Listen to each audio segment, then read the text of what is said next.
Hey folks, Richard Reyes, certified financial planner, Orlando's own financial quarterback, and welcome to another episode of Financial QB TV. And today let's talk about the elections because there are two stark choices, two different choices when it comes to this upcoming election in the next 4 weeks.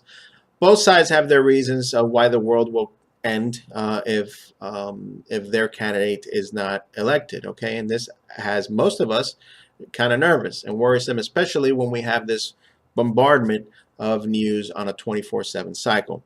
So one of the biggest points from the standpoint of the candidates is that they have two contrasting ideas in the economy, and it's easy to paint a broad picture of what the world will look like and your retirement portfolio will look like if your candidate doesn't win.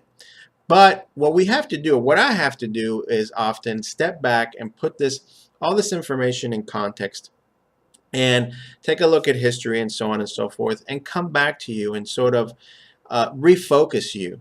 Okay, because quite often we have a variety of different forces trying to derail us, and we get unfocused. And a lot of this, especially when it comes to retirement planning, retirement portfolio investing, and so on and so forth, has emotions tied in with it. And so often, and that's been preached here, that emotions don't having a lot of emotions don't make for good decisions. Okay, and maybe that's something to take into account in this election cycle. But first and foremost, let's take a look at how this election affects your portfolio. First of all, from a market standpoint, no one can predict what's going to happen in the future. But one of the things you have to understand about the market is that all knowable and predictable information is already priced in. The chance that the candidate that you don't like will destroy the economy, guess what? It's already priced into the market. So we have to stay focused, understand what the purpose of the market is in our portfolio, and understand what our long-term retirement goals are. And we don't need to overreact and to the next crazy thing that the candidate says or does.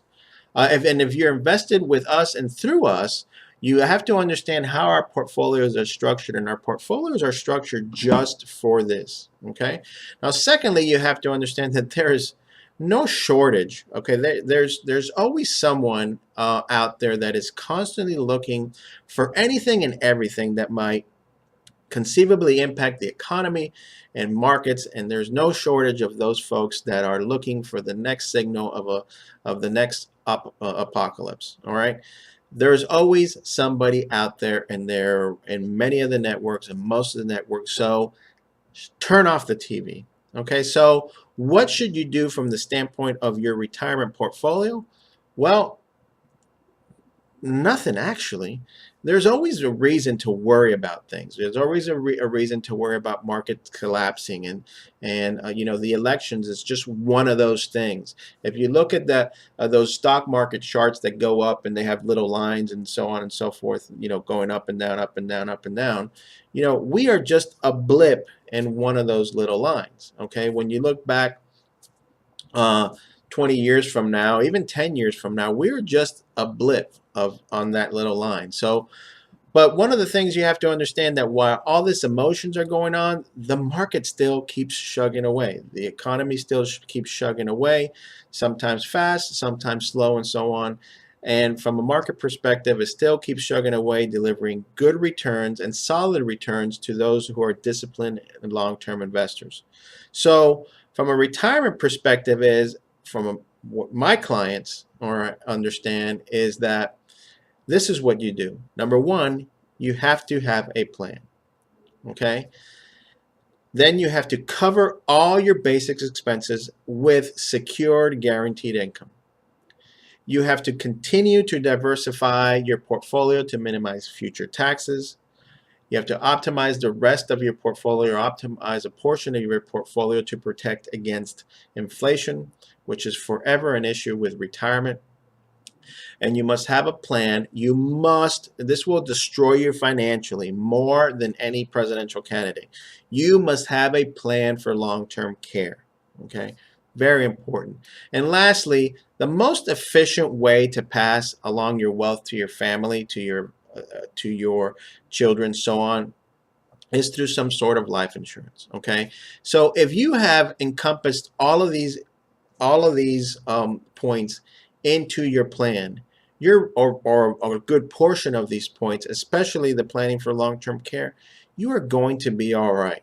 You're going to have your guaranteed income. Sure, a portion of your portfolio might go up, might go down a little bit, but you're counting on your secured guaranteed income to provide you a living, to provide you your happiness. And the key to happiness in retirement is income. All right. So there's a key. This is a key that you have to understand. Investing and retirement are long-term activities. So trying to outguess the market in the short term, based on what you think is going to happen, isn't going to help you at all. Stay strong, especially through this election cycle, and I'll see you next time on Financial QB TV.